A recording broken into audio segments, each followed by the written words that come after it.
Ahoj, já jsem Vlaďka z Jak vychovávat a nezbláznit se. A já jsem Míša z podcastu Mlíko v hlavě. A vítáme vás u podcastu Počítám do 3, ve kterém pro vás rozebíráme běžný rodičovský fuck-upy a bezmocnosti. A místo nich vám nabízíme efektivnější postupy na náročné rodičovské situace.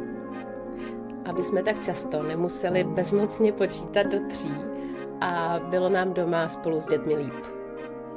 Počúvať nás môžete vo vašej obľúbenej podcastovej aplikácii alebo na stránkach www.počítamdo3.cz. Epizódy v základnej verzii sú dostupné pre všetkých zdarma. Ak máte záujem o rozšírenú verziu s bonusovými materiálmi, nájdete nás na Hero a Forendors ako Počítam do 3. A my ďakujeme všetkým verným predplatiteľom.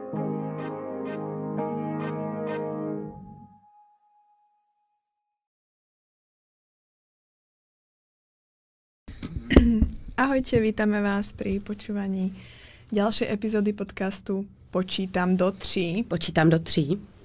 Moje meno je Míša. Ja som Vlaďka. A my sme sa v predchádzajúcej epizóde rozprávali o agresivite, násilí a fyzických trestoch. A toto všetko sú veci, ktoré môžu viesť nejakým dlhodobým zraneniam. Takže v tejto epizóde nadviažeme na tú poslednú a budeme sa práve baviť o zraneniach a o tom, čo to je tá trauma a ako sa jej vyhnúť, prípadne ako ju ošetriť. A hneď na úvod by ma teda zaujímalo, či je tá panika okolo traumy oprávnená, jak my ako rodičia sa bojíme už urobiť čokoľvek, aby sme tým dieťaťu nespôsobili traumu. Jako myslíš, že když nebudeme denně svým dětem dávat bezpodmínečnou lásku, tak je traumatizujeme? Myslíš tenhle pohled? Áno. Nebo keď na ňu skríknem, alebo keď jej dám výber z 2 možností, jestli chce růžový pohárik alebo modrý. Takže už si udělala tak velkou manipulaci, že to bude mít doživotní následek. Tak. OK, myslím, že to takhle nefunguje. Zkusíme si na to trochu posvítit. Dobře, tak jo, pojďme se podívat na to, jestli traumatizujeme nebo netraumatizujeme naše děti našima výchovnýma postupama. Trochu si na to potřebujeme posvítit z větší šířky. Jo? To slovo nám zlidovělo, slovo trauma. Je dobře, že v nějako v povědomí je, není dobře, že je jeho obsah tak strašně nejasný. Není v pořádku, když bychom dlouhodobě se chovali tak, že to druhý zraňuje a nestarali jsme se o následky, který to má, nebo pečovávali bychom to a bagatelizovali bychom v obecném slovníku to, že se to děje tím, že budeme používat trauma ve smyslu, já nevím, nenalili mi správně pití, jsem z toho traumatizovaný. No, prostě trochu se to zaměňuje, nebo ten obsah toho slova se nám přelejvá od toho opravdického zranění ve smyslu posttraumatický stresové poruchy až po zátěž nebo náročnou situaci nebo něco, co mě naštvalo. Jo? Tak potřebujeme prostě rozlišit, o čem to mluvíme, když doopravdy mluvíme o traumatu ve smyslu traumatu. Ano. Pak nám to trochu pomůže být jakoby pevnější v tom, že náročnosti do života patří. Svět není jenom obalený vatou nebo molitanem. Setkáme se situacemi, které budou český slovo pro challengeovat, nebo slovenský. No, to já sama nevím. Vyzývavé. Který vyzvou naší rezilienci, naší odolnost, naší schopnost, jak bych to řekla, ohnout se a nezlomit se. Prostě to se normálně bude dít. A potřebujeme nelítat z extrému do extrému. Není to o tom, že bychom potřebovali připravit dětem svět, který je právě obalený molitanem, anebo vybavit je do světa, který je jenom extrémně nebezpečný a zocelíme je tím, že jim teda dáme pár facek, nebo prostě budeme kašlat na to, jak se cítí, když prochází něčím náročným. Jo? Tyhle 2 extrémy nechcem, potřebujeme být někde tak akorát. Jo? Protože svět je relativně fajn místo, ale není to dokonalý místo. A já, když se snažím někomu vysvětlit, co dělám s lidma v terapii, nebo co je vlastně čeká, tak mám takový příměr, že je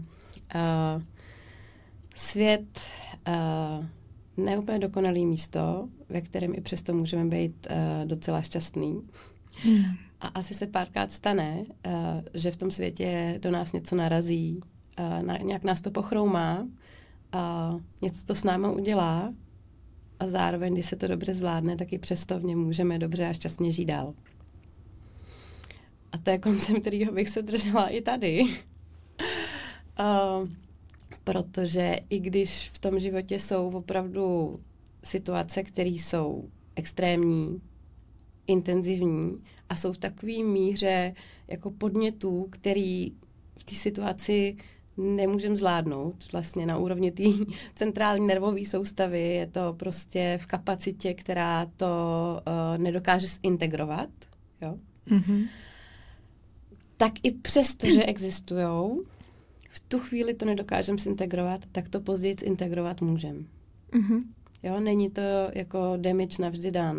Jo, když si vezmete, potřebujeme si trochu rozdělit ty situace, které jsou potenciálně traumatizující, tak ještě si dáme stranou, že různí lidi na stejné situace reagují různě, máme různou výbavu, že co pro někoho je potenciálně traumatizující, tak pro druhého není. A možno proto je i ťažké vlastně určit, čím já traumatizujem toho druhého člověka. Že někdy si to možno ani nevšimnem, ani uvědomím. Ano, nevidíš jeho citlivost, nějak ho to zabolí, stane se a ta druhá strana v tu chvíli ani není z toho dát najevo, že se nějaký zranění odehrálo. Jo? Takže ano, je to trochu takový matoucí, jo? Kdyby bylo jasný, že jsi traumatizovan, tak ti červená ucho, tak super, tak máme symptom, podle kterého se to pozná.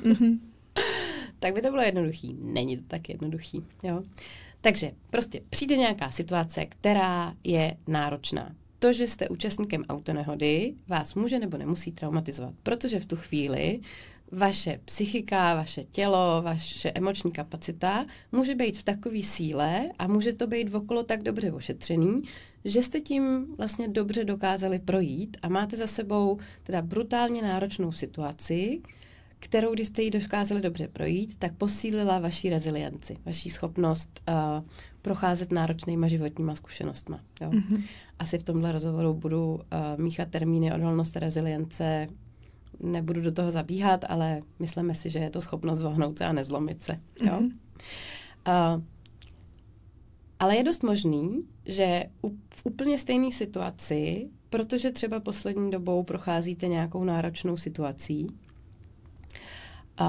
jste už posledních pár měsíců tak trochu nemocný. Nic jiný jako rozdíl vlastně není, ale jenom nějaká vaše vnitřní kapacita je aktuálně snížená, než je prostě vaše kapacita standardní. Tak úplně ta samá situace vzbudí to, že ten váš vnitřní svět to nedokázal pojmout. Jo? Mm-hmm. Že nebyl prostor na to, možná prostor byl, ale ta kapacita nebyla. Jo? A někdy máte kapacitu a nedostanete prostor, jo? Protože v okolí přijde a říká a dostanete, já nevím, nějaký sedativa, jo? Protože se moc třesete, protože se zapomnělo, že ve chvíli, kdy jsme otřesení, kdy jsme zasažení, tak ten celotělový proces je hodně o tom těle, který dělá občas divný projevy. Jo? Jak jsem mluvila na začátku o tom, že žijeme v nedokonalém světě, kde občas do něčeho narazíme, něco narazí do nás a i přesto v tom světě můžeme být šťastný. Tak při těch srážkách se často stane, že ta naše jako původní celistvost, ve který to, jak k tomu světu rozumíme, to, jak ho prožíváme a to, jak v něm v rámci toho našeho těla jsme a co s tím děláme, tak to jako původně je tak jako celiství. A když do nás něco narazí, tak se ty tři části jakoby můžou trochu rozpadnout. Jo? Mm-hmm. Že tady ty tři části, oni dokonce i původně biologicky, jako než jsme byli ta jedna buňka spojená z vajíčka ze spermie. Jo? A pak, když jsme se rýhovali, jo? Tak když půjdeme ještě jako takhle daleko, tak se ty buňky různě rozdělovaly a specializovaly. A určitě si z biologie pamatujete, nebo z příroďáků, slova, které jsou endoderm, ektoderm a mezoderm. 3 zárodečné vrstvy. Aspoň 3 zárodečné vrstvy si pamatujete. A když ne, tak jste stejně nepochopili, k čemu vám je to dobrý. Ale teď vám řeknu, k čemu je to dobrý. Protože ta ektodermová část, ta se týká všeho, co je potom jako porozumění. Všechno, já to zjednoduším. To, co je ta hlava, jo? To, co je jako chápu. To, co dává mi smysl. Aha, jo? Je to takový jako rozumím tomu. Endodermální zárodečná vrstva souvisí se vším, co se týká prožívání, jo? Emoce, jo? Zjednodušeně srdíčko, prostě ve smyslu toho, aha, všechno, co se týká emocí, když zjednodušíme ten piktogram, co cítím, jo?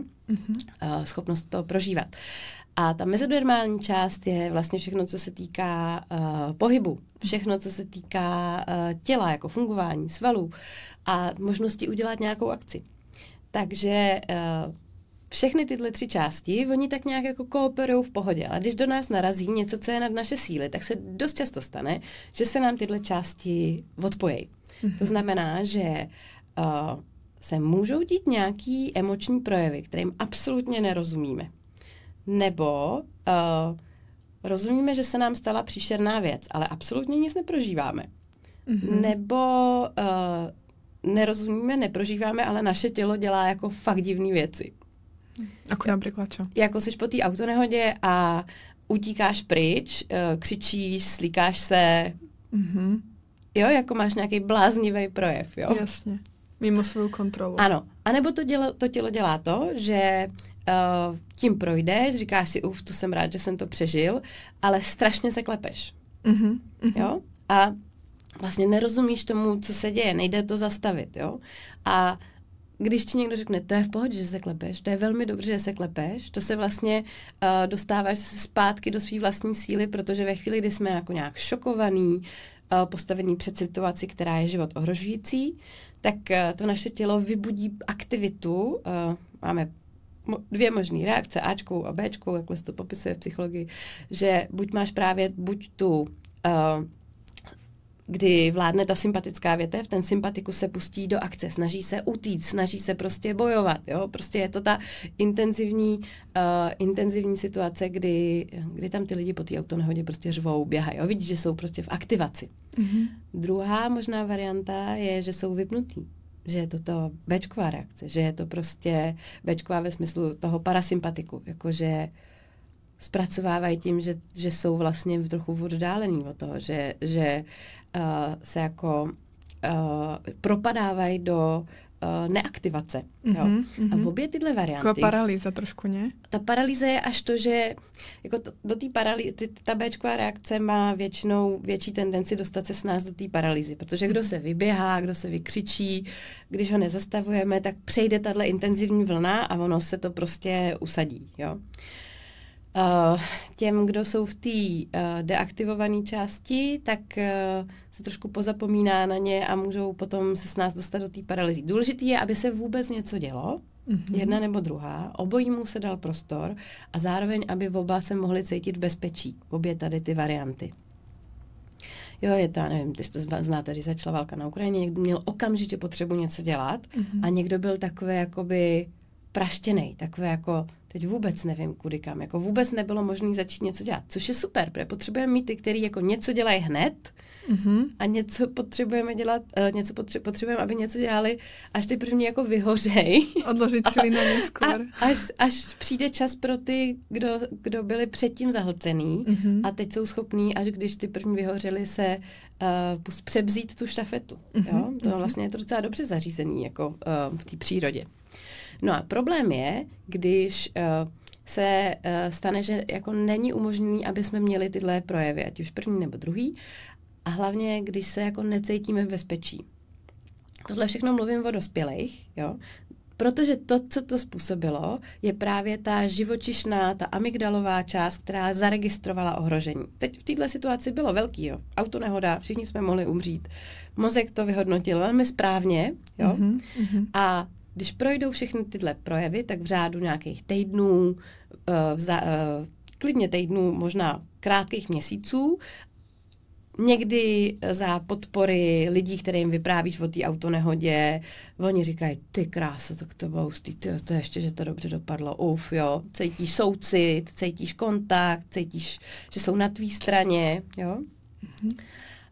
Někdy s podporou nějaký odborný pomoci, jo, tak většinou je to tak, že třetina to zvládne jako ze svým okolí, druhá třetina to zvládne s odbornou pomocí a třetí třetina se s tím nedokáže poprat, buď si neřekla o pomoc, nebo to sdílení na blízko nepomohlo a budou potřebovat nějakou třeba delší pomoc, nebo to má jako delší dopad a efekt na ně. Jo?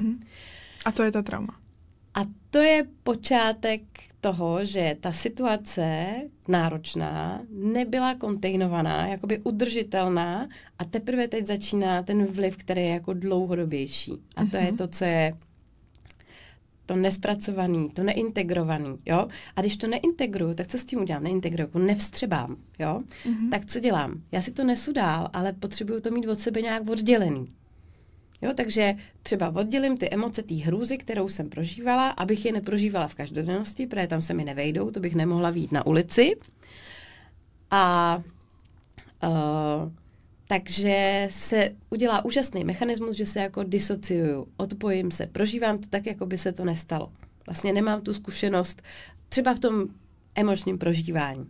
Ale zůstane mi to v tom, že se v noci budím z hrozných snů, nebo že se probudím politá potem, jo? Nebo že mi najednou začne skřípění brzd udělat pocit, že tam vůbec nejdu. Jo? Najednou se postupně začnu v situacích, které už nejsou tak ohrožující, s nějakýma spouštěčema vlastně chovat tak, abych se tomu ohrožení, který je větší, než reálně je, protože ten náš mozek nás jakoby připravil na to, hele, není to integrovaný, není to zpracovaný, furt buď obezřetná, furt čum, jestli se někde neřítí nějaký auto, tak nás jakoby vybaví přílišnou, přemrštěnou ochranou. Takže si jako neseme dál, svět jakoby byl ohrožující, potenciálně. Takže jsme úzkostnější. Ano, nastaví nás to vlastně k většímu vnitřnímu napětí a jakoby ta amygdala stačí málo a ona okamžitě nás nastaví do té reakce, buď připravený na to, že přijde ohrožení. Môže to vypaliť aj tak, že sme úzkostnejší v zmysle, že svojim deťom dovolíme všetko, pretože im máme strach dávat ty limity, protože možno my jsme mali moc silné limity? Tak a když ty to teďko, tohle bylo tak jako obecně a mluvili jsme o šokovém traumatu. Jo, prostě dostala se jedna hrozná věc a když jsme to integrovali, tak jdete odolnější, když se to neintegruje, tak to má pozdější dopad, jako by to zranění bylo nevyléčený, taky slovo trauma v té řečtině znamená bodná rána. Ne sečná rána, ale bodná rána. To je taky něco, co lékaři jako třeba na tom těle hůř hledají, protože ona, když je řezná, tak to celý jako hezky krvácí, je to vidět, zašije se to. Jasné. A když je bodná, tak může být velice tenká, ale působí jakoby vnitřně. Jo? A navenek není tolik vidět. To mi přijde jako dobrý příměr. Ona tam jakoby zůstane, páchá paseku dál a jakoby na povrchu není vidět. Jo? Někdy ta disociace funguje i tak, že vlastně my si vůbec nemůžeme vybavit, co se to dělo. Jsme odpojení nejenom na úrovni toho endodermu, ve smyslu, nevím, co jsem prožíval, vypnutý endoderm, ta prožitková část, ale i vypnutý ektoderm, že si vůbec nespomenu, jak to bylo, jelo to zprava, jelo to zleva. Ve chvíli jsme třeba přepadený, tak oni se pak nás vyptávají jako vyšetřovatelé, tak co mělo na sobě ten, kdo vás napad, jo, odkud šel, jak vypadal. A vy nic nevíte, protože ta obrana v tu chvíli je, přežiješ jedině tak, že budeš dělat, že tu nejsi. Nejlepší šok je, zůstaň tady s tím tělem, ale odpoj se s vědomím. Takže když se pak ptají, jako, jak vypadal ten útočník nebo ta útočnice, a my nevíme, protože ten mechanismus té obrany je prostě ten, že se jako v tu chvíli vědomím odpojíš, ono se to odehraje, ty tam jakoby nejseš a pak až už to ohrožení aktuální odchází, se jako tak jako nešikovně vracíš zpátky do toho těla. Jo? A pokud to přežiješ, tak si našel nějaký mechanismus, jak to udělat, ale neznamená to, pokud se to neošetří, pokud nenajdeš dobrou péči, bezpečný vztah, ve kterém to můžeš jako prožít, tak to potom prostě má ten efekt toho té bodné rány. Toho, že to už navenek není vidět, ale vevnitř to zůstane. Tak. A je to ten mechanismus, který potom používám ďalej v životě, hoci není potřeba. Ano, a to je, jako je to úžasná strategie, že jsi to vybudovala, protože kdybys to nevybudovala, tak je dost možný, že tě to zabije, ta náročná situace. Jo? Takže to je úžasná kvalita vlastně toho, že jsme byli schopní se nějak ochránit. Ten mechanismus byl užitečný v tu chvíli, ale protože byl tak intenzivní a určoval, jestli přežijem nebo nepřežijem, tak on nám potom zůstane i do situací, kdy se to jako nehodí. Kdy prostě jen, že někde zatáčí auto nebo někdo udělá rychlej pohyb, tak ve mně to okamžitě vyvolá tu situaci, vzpomínku na to, co se dělo, ale spíš jakoby tělovou vzpomínku, tělovej zážitek. Nedává mi to smysl, ale rovnou mám tu aktivaci a je mi příšerně a vlastně vůbec tomu nerozumím. Tak, teď jsme mluvili o šokovém traumatu. Jo? Slyšeli jste, jak je to komplikovaný, jak to může vyústit v dobrý a jak to může vyústit v náročný. A teď si povíme něco o vývojovém traumatu. Vývojový trauma znamená, že ve chvíli, kdy jsme zranitelní, křehký, ještě jako nehotoví, tak se může stát, že dlouhodobý, opravdu velmi nepěkný zacházení, kumulativně nepěkný, dlouhodobý, ošklivý zacházení typu zneužívání, odmítání, opravdu hluboký, skoro bych řekla odporný, ošklivý nelásky, jakože to dítě nezažije bezpečí, nezažije dobrý sycení, nezažije žádnou podporu, je v násilném prostředí, je účastníkem, já nevím, domácího násilí, zažívá, že se tam děje velký násilí, zažívá, já nevím, následky a dopady alkoholismu, jo? Tak tobě reálně ti nikdo neublížil, jo? Tobě nikdo nikam nic nebodl, tak o co jde? Tak ono, stačí být účastníkem toho, že svět je takhle ohrožující a hlavně, když je to svět, který by pro mě měl být bezpečný a to je to, já jsem závislý na lidech, kteří by mě měli vytvářet to bezpečné prostředí, který by mě do určitý míry tak akorát od nich potřebuju aspoň ty bazální potřeby mít naplněný, bezpečí, dobrý místo, podporu, sycení a taky limit pro hrůzy. Když to jsou zrovna ty moji domácí lidi, kteří mi tohle nedodávají, tak to, co může nastat, je, že to má ten zraňující efekt, jako by to bylo to šokový trauma. Musím říct, že když se pracuje s lidmi, kteří prošli šokovým traumatem v terapii, tak se s nima pracuje s nás, než s dětma, teda tehdejšíma dětma, který dlouhodobě byli v takovémhle extrémně nepodpůrným prostředí. Je ten rozdíl je v tom, že to není jako jednorázová záležitost, ale že to je teda dlouhodobě opakující se. A zároveň jsou to ty lidi, kteří měli zajišťovat to bezpečí. Je to od těch, kteří jsou určený k tomu, aby vám v té nezralosti jako pomáhali vytvářet takové podmínky, aby jste v tom bezpečí, mohli dobře růst, dobře zrát, dobře vytvářet svoji emocionální kapacitu, dobře rozvíjet svoji kognitivní část, jo, právě dobře propojovat to tělový, to emoční a to racionální. Takže je rozdíl, když mi ublíží kámoška, když mi ublíží rodič. A když ti ublíží kámoška, tak máš ještě ty rodiče, který ti s tím můžou pomoct a provést tě tím. Jo? To, co často nepomáhá, je, a je to v menšině, je, že když ti ublíží někdo jiný, takže to ty doma bagatelizujou. Jo, to potom nepomůže. Ale vlastně nejhorší varianta, že je tak, když dlouhodobě poškozujou, zneužívají, ubližujou ty domácí. Jo? Když je to fakt dlouhodobý, tak se to opravdu propisuje do psychóz, jo? Do opravdu intenzivních potom psychických onemocnění. Takže to, co se kedysi dělo ve školách, že učitelia byli děti a protože nedávali pozor alebo nějak zlobili a keď takto zlobili, tak ještě dostali navíc doma.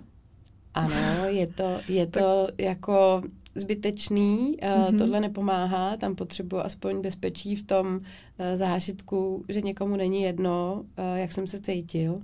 Jasně. Ale já opravdu mluvím o tom, brutální následky s tím opravdovým traumatem jsou při dlouhodobém zanedbávání, při dlouhodobé deprivaci těch dětských potřeb. Trošku to chci poodstoupit nebo poodendat od té paniky, že my, když dneska nám uletějí nervy a zakřičíme na naše děti a zároveň v jiných časech jsme pro ně velmi bezpečně, velmi sytící, velmi podpůrný, velmi dobře navázaný a jsme schopní potom, co nám uletěly nervy, přijít a to dítě ošetřit a napravit ten náš vztah a příště se starat, aby se to nestalo, tak to je úplně jiná situace. Jo? Dává to smysl? Protože absolutně to nechci bagatelizovat, že v rodinách, kdy se dějou kde je na každém, jako se děje, je to česky nabílední, prostě furt je tam používáno násilí, fyzické tresty, absolutně jedno, jak se ty děti cejtějí, zároveň se po nich chtějí výsledky a když je nemají, tak jak by je mohli mít, ono to má dopad na nějaký kognitivní rozvoj, tak je znova trestají, tak to je opravdu jako nebezpečný a má to dlouhodobý negativní efekt. A to je to, o čem se mluví, že potom nám ta magnetická rezonance ukáže, že to má dopady i na to, jak vypadá strukturně ten mozek. Jo? Zvětší se vám amygdala, protože potřebuje být víc ready na tu ostražitost, pocit, musíš být připravený, že svět je ohrožující. Akutní útěková reakce nastane, když, já nevím, rodiče otvírají dveře, dávají klíče do zámku a vy už potřebujete prostě být připravený, abyste byli naprosto v pohodě, tady je uklizeno, výborně, všechno mám srovnaný, protože už se rovnou musím strašně bát, jo. Tak bych řekla, že to, co naprostá většina rodičů dělá, není tohle. Jo? Není ten extrém. Já neříkám, že se neděje ten extrém. Extrém se děje a je to příšerný a dít by se neměl. Pak naprostá většina rodičů se snaží nedělat toho vacky. Nevím, jak bych to líp řekla. Protože i do toho rodičovství, i do toho vztahu rodič-dítě prostě patří náročnosti. Tam budou situace, se kterými nebude ani rodič, ani dítě spokojený, jak proběhly. Jo? A neznamená to, že jsou traumatizující. Jako může být potenciálně traumatizující a když jich je milion denně a v řádu let, tak samozřejmě udělají něco i se strukturou mozku. Ale ve chvíli, kdy se relativně brzy staráme o to, aby jsme to napravili, tak dokonce i ten mozek, který zažil trauma, je, jak bych to řekla, nese v sobě potenciál léčení. To je na traumatu to nejlepší. Že ta síla, s kterou vás to trauma zavalilo, má v sobě jako potenciál toho být zase vyléčený. Takže ve chvíli, kdy to nenecháme být a staráme se o to ošetření, snažíme se to příště dělat líp, nebo pokračovat v tom dělat to hovacky. Nebo aspoň v těch normálních případech to je jako směrem k tomu hovackému. Tak opravdu zvyšujeme potenciál toho, že i to místo, který je třeba zasažený a dobře, už nejde reparovat, jo? Trvalé změny na mozku způsobuje trauma, jo? Tak to, že to ošetříte, tak ten mozek je úžasný, že on jakoby to místo přemostí. Takže on ho jako začne obcházet. Když se tam utvoří zase v rámci toho bezpečí, tak ten na neurologický úrovni, tam se prostě vytvoří nový spoje, který to zraněné místo prostě obejdou. Jo. Kdyby to tak nebylo, tak nemůže fungovat žádná psychoterapie. Nemůže fungovat to, že si po nějakých náročných situacích potřebuješ prostě popovídat s kámošem, který říká, ty kráso, to vůbec nevím, jak je možný tím projít, nebo nevím, umřou ti rodiče a prostě 1-2 lidi s tebou sedějí a jsou schopní usedět tvůj smutek, jo? Protože po tom úzkostném napětí přicházejí další emoce a dlouho to trvá. A protože jsme sociální bytosti, tak strašně moc potřebujeme, aby jsme byli v tomhle doprovázený. A nemusí to být terapeut. Stačí dobře naslouchající přítel. Mm-hmm. Stačíme si sami někdy? A stačíme si sami v tom, že si to vypíšeme do deníku, v tom, že se věnujeme mindfulness, v tom, že jdeme do přírody, ale stejně bych sem tam dala někoho, s kým můžeme tím lesem jít a on tam jenom je s naším smutkem. Dobře, tak to neříkáš, ale všichni víme, čeho se to týká. Jo? To, jak ti je, teď souvisí s hrůzama, který si kdysi prožil a teď se po nějakém spouštěči vydrali třeba po letech na povrch, jo? Protože přišla nějaká jiná zátěž a struktury, které ti pomáhaly to vnitřně chránit, tam najednou nejsou. No, fascinující je totiž na traumatu, že ono nás může jako zaskočit jako po letech, jo? Že jsme nějakou dlouhou dobu měli mechanismy, jak ho udržet někde pod pokličkou. To je do batušku. Přesně, a v tom batušku bych řekla, že je to ještě takový jakoby zamrzlý, jo? Je zamrzlá, takový mrazák v tom batušku. A ona ale je to jakoby zamrznutá vitalita, jo? Protože ta schopnost, kterou, ještě jak bych to vysvětlila, ve chvíli, kdyby jsme před ohrožením potřebovali utéct nebo se s ním dát do souboje a není na to ani prostor, ani kapacita, tak právě přijde ta třetí varianta a to je ta paralýza, jo? Máme to jednoduše fight, flight, freeze. Tak tady jsme zamrzlí, jo? Tak ta zamrznutost je něco, co nám pak umožňuje fungovat dál, ale neseme si prostě něco v sobě zamrzlýho. A to, co je zamrzlý, je ta vitalita, jo? Kterou jsme vlastně nemohli použít k tomu útěku a k tomu útoku. Mm-hmm. K tomu, jak se jako ochránit jinak, než dělat, že tam nejsme. A ona jakoby se buď je dobře schovaná v tom mrazáku, ale zároveň je to vitalita, kterou vlastně nemůžeme pro sebe dobře použít. Navzdory tomu, že ji nemůžeme použít, dobře žijem, skvělý, oceňuju, protože mi to přijde úžasný, jak jsme vitální a schopní žít i přesto. Ale za čas, buď se nám zvětšila kapacita se toho dotknout, anebo naopak objevila v našem životě nějaká jiná náročnost, která nám ukázala na to, že tam máme něco takhle zmrzlýho. A potřebujeme se s tím víc porovnat, protože ty projevy toho zamrznutí se nám najednou projevují v nějakých symptomech. Mm-hmm.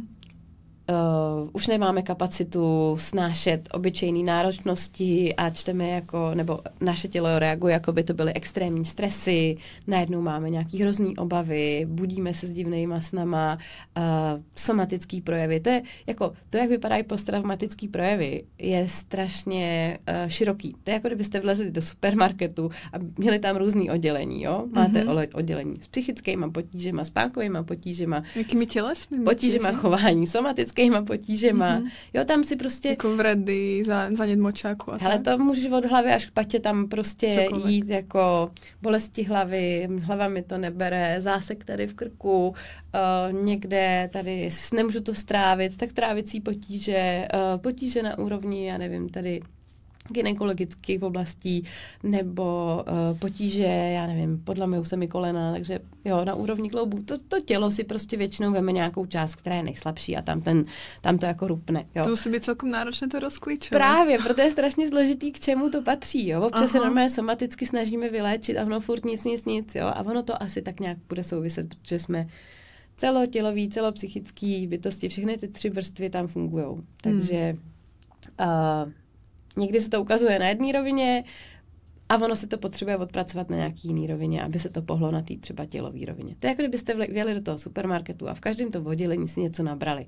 A to, co v tom košíku každý máme, prostě není stejný, jo? Proto je to tak složitý vlastně poznat, že to, co se nám děje, souvisí s nějakou starou zátěží, kterou jsme měli buď dobře odloženou a teď už je na ní kapacita, anebo jsme ji měli dobře odloženou, dobře něčím ochráněnou a ta ochrana teďkom padla. Jo? Takže pojďme se vrátit k tomu rodičovství a k těm dětem. Jestli to, jak se chováme k dětem, způsobuje trauma a co s tím.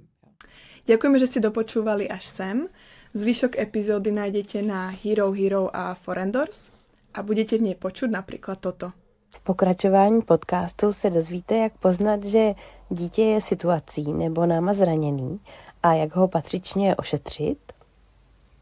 Povíme si něco o přenesu traumatu z generace na generaci a jak to můžeme ovlivnit. Pomůžeme vám posunout se od obav z traumatizování dítěte k naději na budování jeho psychické odolnosti a taky blízkosti ve vašem vztahu, a to i přes přešlapy, který se nám občas podaří udělat.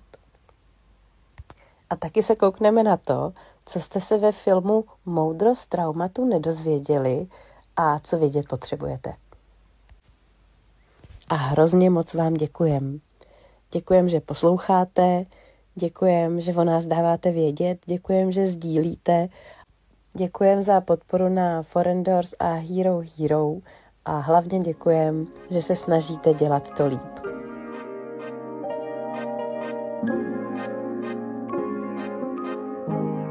A těšíme se zase příště u Počítám do 3.